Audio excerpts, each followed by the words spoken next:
Thank you very much for having us today. We're really delighted to be joining you. We're in London today, and to talk about the Gunpowder Plot immersive experience, and particularly about how multi-sensory storytelling played a big part in the visitor experience and the success of that project.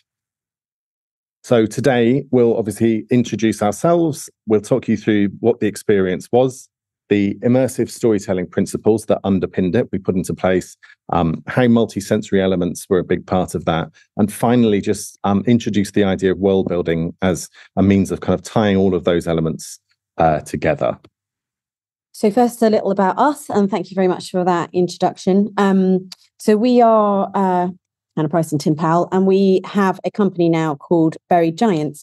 But we met when we were both working on the Gunpowder Plot. I was creative director and Tim was executive producer. And we now have a company, like I said, that works across multiple platforms, but in immersive, working with different prestigious organisations across the world. But I started in theatre, but I do immersive events, theatre, VR, and I was creative director also on the Museum of Shakespeare, which should open next year. I'm also a digital performance expert, and I work on a lot of BAFTA-winning performance games, BAFTA-winning performances in games, and also as a juror for this year, which was fantastic. And I'm a producer and a consultant in kind of immersive storytelling and experiences. I previously was at Historic Royal Palaces and have had the pleasure of speaking to Swedish audiences previously about a project called The Lost Palace. So just to tell you a little bit about the experience, just to introduce the overall what it was. So it was a feature-length, immersive, theatrical experience, which really aimed to put audience at the heart of Guy Fawkes' 1605 Gunpowder Plot, almost like they'd stepped into a film of what was happening. It was 25,000 square foot. It had a 360-degree environment, very tactile sets, and it had a live cast and a digital cast. We had 3 VR scenes. We had a fully projection map roomed. We had ambisonics and a lot of other technology and sensory effects, which we will talk about. We had a linear narrative with 2 endings, and the audience could make a choice in the interval that affected how the second half played out. We had groups of up to 16 going through every 10 minutes, actually, with and it was 100 minutes long, and it ran up to earlier this year from 2022 with over 175,000 tickets sold. And here's a short video to introduce some of the people behind the project and some of the elements of it as well.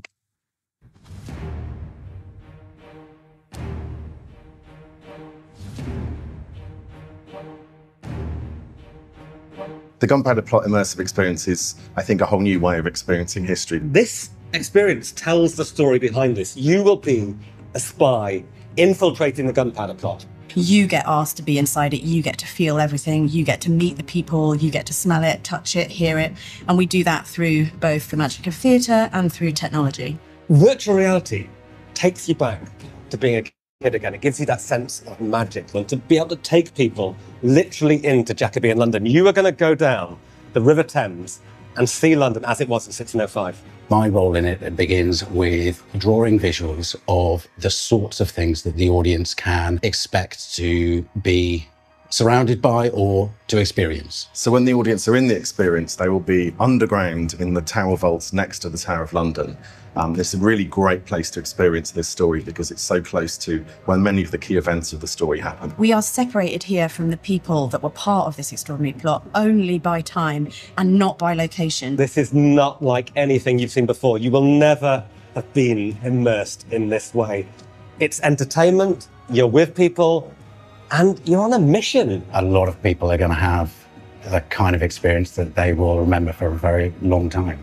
Where else can you step back to 1605 and infiltrate history's most famous plot? The Gunpowder Plot, immersive, will take you back to 1605 and put you in the heart of history's most daring conspiracy.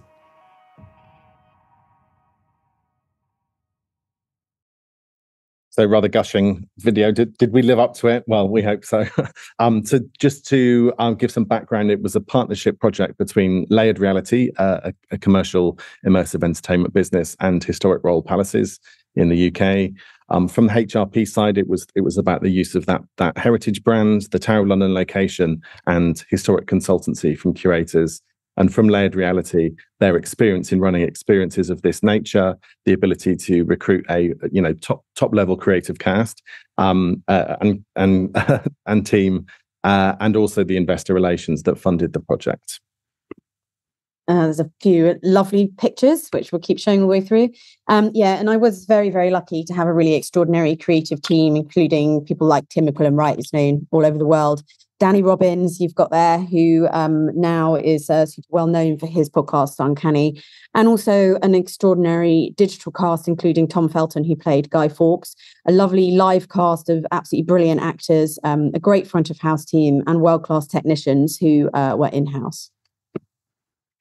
And we were really pleased with some of the reviews we had. So we had 5 stars from the Times and 4 stars across lots of the big media in the UK, including Time Out saying the Gunpowder Plot has set a new gold standard, which was used widely on all of our marketing, as you can imagine. And just as important, if not more important, the public reviews. We had over 5,000 5-star reviews on platforms like Tripadvisor and Google, and meaning that it won a Tripadvisor Travellers Choice Award last year. And to top it off, really, the industry were kind about it as well. So the Museum's Journal in the UK commented on its historical accuracy and authenticity, as well as it being good fun. So we had some very key ambitions that we were set both by the Tower and by Layered Reality, which was for the audience to be fully immersed in an authentic Jacobean world, as authentic as we could make it, and to have agency over the story. We wanted to have world-class theatre standards in an immersive environment, which included repeat cast, which is quite tricky in these venues. We wanted to marry technical excellence with excellent storytelling. We wanted to have historical accuracy without compromising on entertainment. And there was a few compromises here and there. We'll talk about how we dealt with that. And last but not at all least, a commercially viable production. So just to talk you through what actually happened, you can see here a map, and this is a map of the extremely complicated space that we had because it was a listed building with its own set of difficulties. But here you started off in the briefing room, which is extremely important, we think, for all immersive experiences, because it teaches you how to behave in the space. It onboards you to whatever technology you're using. It teaches you the rules of interaction, which obviously different experiences have different types of interaction. And in here, we had to set up one very key idea for our audience, is that they are going to be presumed Catholic. And in this story, the idea of Catholic versus Protestant is key and across the board throughout. So because you are presumed Catholic, you are put in a cell in the Tower of London. Not the only reason, but part of the oppression that was happening at the time. And in here, you meet another Catholic prisoner and you witness their persecution firsthand. But one of the things that happens here is you learn 2 different types of interaction and 2 different types of immersion. You see 2 characters speaking to each other and you are spoken to directly by a character. So you learn that interaction straight away. In the second part of that experience, you are in a corridor in the Tower of London, because an agent of the Crown bursts in and rescues you. You learn that this is very strange. Why would an agent of the Crown be doing this for these Catholics? And it builds tension. You learn that you have to run and hide and wait and duck and climb over everything. You build the tension. And this is, and you learn that you're high up and not actually underground. We then go down some stairs into the guards' changing room, and in here we put on a cloak. This was key to a couple of things we were set by the Tower of London, which is that they wanted to homogenize the look of people in the space, but particularly in VR, because they were very uncomfortable about people inhabiting other people, especially in terms of race and sex. So we homogenize everybody's look by giving them a cloak in this space. And it also gave it a great sense of tension with everybody hiding and feeling disguised. We then met Lady Cecil, who is the Crown's spy master, and based on Lord Cecil. And this is the King's key woman. And from her, we learn our mission. there is a plot happening. They don't know where and how it's going to happen, but they know it's happening soon. And they need clean skins to infiltrate it. And that's us. We must get to a safe house, and we must learn, and we must get to a safe house to stop the plot happening. And in here, we learn what the risk of failure would be. And we put our audience inside an actual explosion and show them what would happen if the explosion happened, which would be to injure and kill a lot of people because the area under attack was very highly populated. So in order to get access to the safe house, we must rescue a priest. And we must do it by zip wiring, we'll talk about this later, out of the tower and across the Thames with this priest. And this, and also geographically got us to the south side of the river, which we need for our accurate storytelling later. And we learn that we need to know the name John Johnson and find out who he is. We arrive at Catholic Safe House, and this is a safe haven. It's lovely, it's warm, it feels very nice. We're in here. But unfortunately, while we are in here, the place is surrounded by priest hunters. And we must hide in priest holes, which are like hidey holes within the walls of the houses. And while we're in there, we experience an ambisonic sound experience of being hunted with dogs, with people trying to find out if there's anyone inside the walls. When we come out, we see that the place has been ransacked. And not only that, the priest has been discovered and taken back to the tower. So by this point, we've seen the devastation and again, the persecution that was happening against Catholics. So then we end up in the Duck and Drake Tavern, which was a recreation of a tavern the plotters actually met in. And here we have to make a decision. We've seen two experiences on behalf of the Crown and two on behalf of the plot, and we must decide which one we want to go with. Do we want it to happen or do we want it to not? And this will affect the second half. So next we go to help the plotters take the gunpowder across the Thames. And here we meet John Johnson and we find out that actually John Johnson is Guy Fawkes.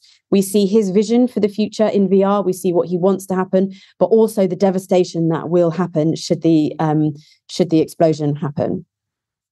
We then go to one of our big finale set pieces, which is we deliver the gunpowder, but unfortunately, they are discovered. There's a big staged fight between the plotters and the Crown. And here, depending on which way you voted, different people end up in different dire straits. Lots of gunfire and fire and lots of exciting things in here. And lastly, we go back to VR in the final scene. We meet the king who thanks us for our part in it. And then we see Guy Fawkes, who's by this point been executed, through the different ages as we come back to the future and how he's been seen over history as a hero or a villain. And we can make up our own decision about where we think he sits in history.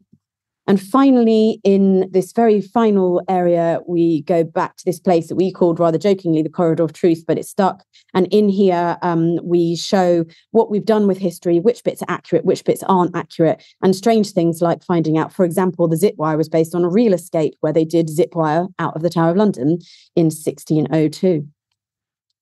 And lastly... Yeah, and finally, of course, as you'd expect, exit through the gift shop with lots of wonderful branded merchandise to purchase. So now we just talk a little bit about the immersive storytelling principles, because I think when it comes to multi-sensory elements, it's good to go back to exactly what happens in our brains when we experience stories. So we think that the model of the world that we have in our heads is not actually what is out there in the world. We receive lots of stimulus through our senses, and our brain kind of compiles this into a model of the world that depends on all the experiences we've had, our particular kind of physical makeup. So it's essentially an individual model of the world that we have in our brain, and everyone's is going to be slightly different. And as humans, we've evolved to notice when things change, not continuity. It was a survival mechanism when we were against saber-toothed tigers and things like that. And the structure of traditional storytelling really plays into this idea of change. So this is the hero's journey, which is a kind of well-known one that underpins Star Wars and Toy Story and lots of classic stories. But fundamentally, stories are about change. Something happens in the world. The protagonist goes on a mission to try and kind of change it back to kind of get order back into the world. They have a series of adventures. They kind of slay dragons. They kind of meet monsters. But actually, what ends up happening is that they themselves get changed, and that is how order is kind of resolved in the world. So these are journeys into other people's minds. And storytelling is not just something that we like or is coincidental. It's profoundly a part of the way we experience our own lives and the world. You know, we turn the kind of chaos and complexity of our lives into simple cause and effect, with, of course, ourselves as the heroes of the story. So traditional storytelling then is where the audience understand that its role is passive. We are trying to understand, we're trying to get inside other people's brains and work out what their motivations are and what's going to happen next. And this shift from traditional to immersive is often described as a shift from storytelling to story doing. So we experience this story world in exactly the same way as we experience reality through our senses. And it enables us to model that story world in the same way we model reality. So this is the idea of story doing. It's a more active form of storytelling. And it's very much through our bodies. So our bodies are telling our brains that we are in that story world. We're in those locations at that time with the characters. And the sensory information we're given about that story world really play a really crucial part in making it believable and making our bodies and brains believe we are actually there. And when we believe that we are actually there, we ask lots of questions like, who am I? Am I me, or am I a character? Am I a ghost, or can the characters in that world see me? And can I see the other characters that are in the physical location with me in that story world as well? And it's really crucial we answer these questions in order for the audience to have a rewarding experience. We often describe it as telling two stories at once. So it's the story that the kind of storyteller or the artist is telling, and then the story that the audience describes of their journey through this story world. And the best immersive storytelling is when these kind of weave in and out of each other and kind of in a really mutually rewarding way. So as you'll see, as we've said, it was utterly crucial that we define really carefully what the audience role was in this experience. And as we've said, almost as many times as in the show itself, you are a Catholic prisoner. So just to talk about the multisensory elements that were in the show, because a lot of research has shown that the more multisensory elements they are, the longer you retain information. And there's been several studies on this. But we had 360-degree sets that were fully tactile based on historical research using matching materials. We had VR environments and VR performance capture. We had projection mapping. We had hologram windows. We had other optical illusions. And we, of course, had costume, and that was our visual effects. We had a lot of audio effects, which is such a useful and amazing way to create immersion. We had a constant soundtrack. This was to make our audience feel like they were in the film, as I said before, and it was very film noir times Jacobean. We had a lot of sound effects, and we had ambisonic sound throughout pretty much, which means that you're experiencing sound from lots of different angles in the way you would in the real world. We had smell, which is such an evocative sense, as you will all know. The building was pretty stinky, so that helped. And we had a lot of barrels. They were also pretty stinky. But we had things like, for example, when you went out on the Thames, Guy Fawkes talks about how rotten the world is, and we had the smell of the Thames there. We had fire and incense in Anne's house to give that sense of religiosity. We had the explosion smell, and we had smells to match each space. We had haptics and motion simulators. So we had motion simulators in every part of the VR, apart from the end one. We had explosions when that haptics went off. When you were in the priest hole and Anne got shoved into the door that you were stood behind, it shook. And we had haptics in the VR seats as we went out over that river. We had lots of other atmospherics as well. We had temperature changes in each room, and we had wind. This was really key to that sense of exhilaration and the feeling of the wind in your face. We had moisture, we had running water, we had low-hanging smoke for the feeling of the river, and we had other types of haze, including an explosive smoke haze for the explosion itself. And then finally, just a little bit about the concept of world building, which we think really, as a technique, really consolidates all of these different elements and all the things we've learned and put into practice in this project. So if immersion is one, enough has been done for the audience to believe they're actually in that world of the story with the characters, then world building is an essential kind of precursor to that. It's making the world of that story believable. Obviously, the examples that are well known are things like Marvel and Star Wars and Game of Thrones, you know, really, really deep story worlds that play out across multiple media. But there's a great definition from the World Building Institute, which describes it as a process of of designing the world first and then the stories second. So a really, really well-made story world produces multiple kind of stories that come from it naturally and organically. And they kind of allow human imagination to create stories from that story world. The world-building Bible is often the term to describe all of the information that is required for this process. So who are the people, the geography, the history, the culture, what's the weather like, what other species are there, and what kind of laws and beliefs do they have within that world. But actually, you may be thinking that this is very similar to the process of historical research. And we say, yes, in very many ways, it really is. Certainly that was the start of the world building for the Gunpowder Plot. But to take historical research to world building, we believe you just need to make one additional step, which is to extend the research in order to give the audience a role that is as kind of rich and well researched and well evidenced as the other characters, the historical characters that they are meeting within that. So it's kind of a speculative finish to a factual process. And the benefits are really huge. So for organizations, it kind of allows you to create multiple stories from that story world, not just one single one. It can really lengthen the relationship with the audience, so pre-visit and post-visit, and across kind of multiple different types of experience. So it really deepens that connection. And then, of course, for audiences, world building creates some of the kind of deepest and most kind of connected to identity cultural experiences that there are. And that surely should be the goal that we're setting ourselves, to really have that meaningful place in people's lives. So thank you very much. We won't try pronunciation, but we're looking forward to answering your questions now. Should we stop sharing our screen, perhaps? Yes, please. Thank you very much. Thank you very much, Tim and Hannah. Do we have any questions in the chat? Not yet. I will see if any pops up a bit. Yeah, you might have any questions. Yeah, I was thinking about a question that was told for the previous presenter. When you talked about storytelling and story doing, how hard was it to negotiate between historical accuracy and other considerations like economical or technical?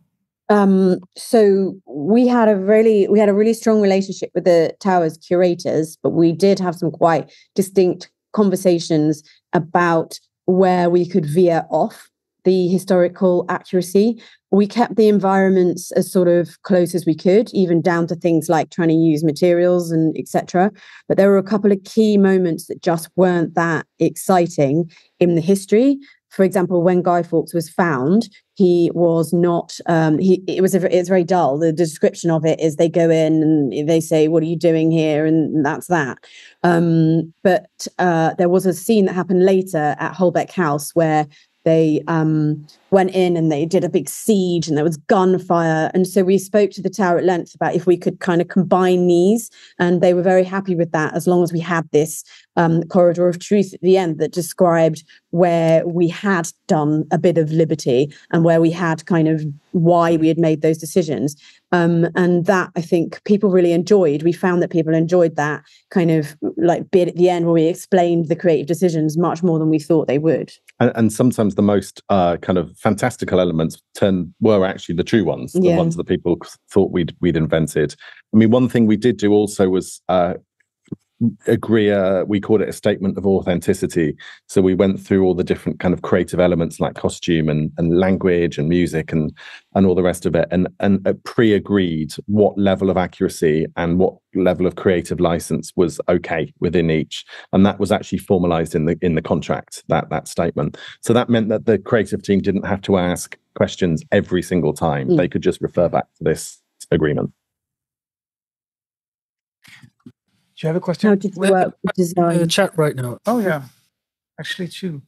How did you work with the design to avoid sensory overload for the participants? So we did a lot of what we call experience mapping. We did a lot of maps of like where, sort of literally on a timeline, how physical are they going to be, where they're going to be sitting down, how much in, like, we compared these. So we had one for sound, one for video, one for activity, all kinds of kind of different mapping. So we could sort of see what the audience experience was going to be like at any point, and made quite distinct comparisons to where we thought that was going to be too much. Also, what's great about Layered Reality and the Tower is they had a lot of appetite for audience testing. And I think if you can build that in, that's really crucial, because we would find that, oh, we've done a bit too much for the people here. We need to calm that down, or we need to move that in a different way. And like nobody's recognizing there's a new smell here because they've had 9 smells already. So that was very, very helpful. We also had a halftime interval with a bar, which helped people. Yeah.